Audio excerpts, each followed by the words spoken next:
We can die here.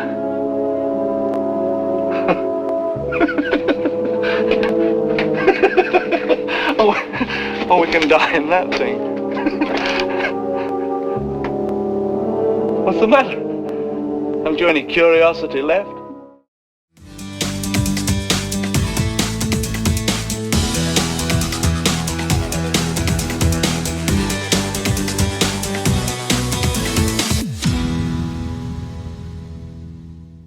Hi, I'm Bill Barry, and welcome to my desert adventures. We're back at the filming location of the Flight of the Phoenix in Buttercup Valley amongst the Algodones Dunes.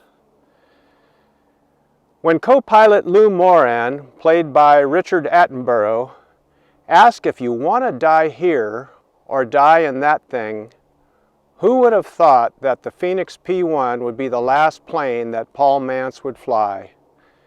Today we'll examine the details of what led to his tragic end, review the accident report, and examine the conclusions of the experts who reviewed the accident. In early 1965, Tal Mantz Aviation, co-founded by Paul Mantz and Frank Tallman, was contracted to develop a functional aircraft for the film The Flight of the Phoenix. Otto Timm, a renowned aircraft designer, designed the Phoenix P-1 using parts from multiple aircraft, including the T-6 Texan and the Beechcraft C-45 Expediter. The script specified an aircraft that appeared to be assembled from the wreckage of a Fairchild C-82 Packet. By May of 1965, the aircraft was ready for initial testing. Frank Tallman was initially set to fly the airplane for the film. However, he broke his leg on May 8th.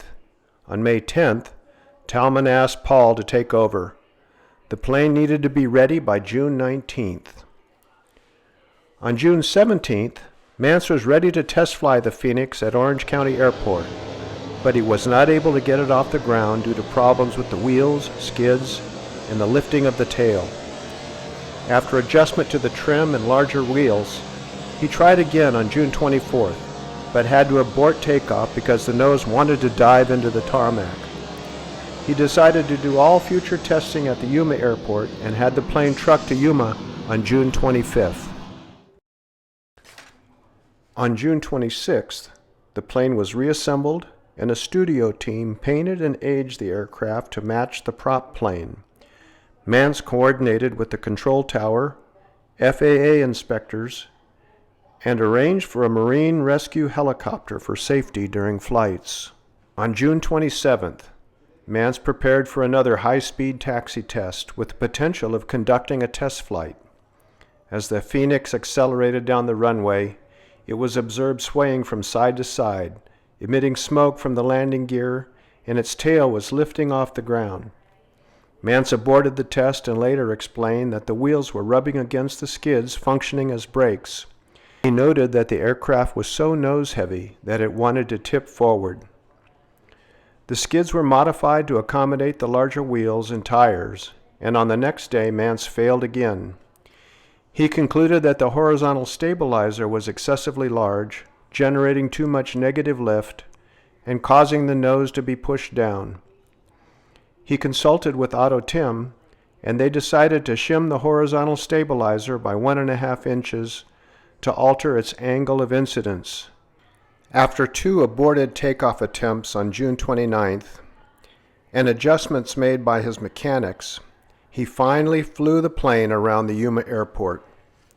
It struggled, but he managed to stay airborne long enough to land safely. Mantz admitted that control forces were so strong that the nose would drop sharply if he let go. On July 1st, 5 dummies were fitted on the wings, and with stuntman Bobby Rose behind him, Mantz attempted to fly, but the plane would not lift off. After removing the outer dummies, he got airborne but struggled with the heavy nose and had to use all of his experience to safely land.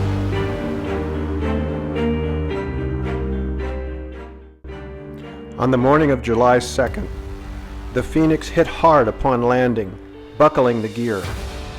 Mantz reported difficulties raising the nose and avoiding a rough landing with the dummies and Rose on board. It was decided to add 60 pounds to the tail and extend the control stick for better control. Repairs took 2 days. On the 5th of July, Mantz attempted another flight. The Phoenix was loaded with dummies and Rose and failed to fly once again. They finally decided to replace the dummies with plywood silhouettes. Early Tuesday morning on July 6th, before 6 a.m., he test flew the airplane with Rose and the plywood cutouts. Everything went smoothly and he was pleased with the results. He then headed for Buttercup Valley, but his oil temperature was too high and he returned to Yuma for repairs. On July 7th, the day before the accident, Mantz and Rose left for Buttercup Valley at 9:50 a.m. The first shots of the Phoenix included 5 low passes across the Buttercup Valley with a slow climb over a high dune to add suspense. Satisfied with the takes, he returned to Yuma. On Thursday, July 8th, Mantz and Rose were back at Yuma's ramp before dawn. Martha Marchak, his administrative assistant, noted, "We had an early breakfast and headed out to the airport. Mantz could now land the Phoenix gracefully and let go of the controls. At 0500, he skipped the engine warm-up, changed into his costume, chatted with the mechanic and me, and asked me to clean his goggles. He set the radio in the mobile office, climbed into the Phoenix with Rose already in place, and took off smoothly. We listened to him on the radio as he flew. On his last pass into the valley, we lost contact and later heard that Paul had crashed at 6:51 a.m. The raw footage shows a steep approach with a hard touchdown, likely due to the extreme nose-heavy condition. The hard landing on July 2nd probably weakened the fuselage joint, which failed during the final touchdown. Mantz's fate was sealed when the fuselage broke, making him a vulnerable passenger.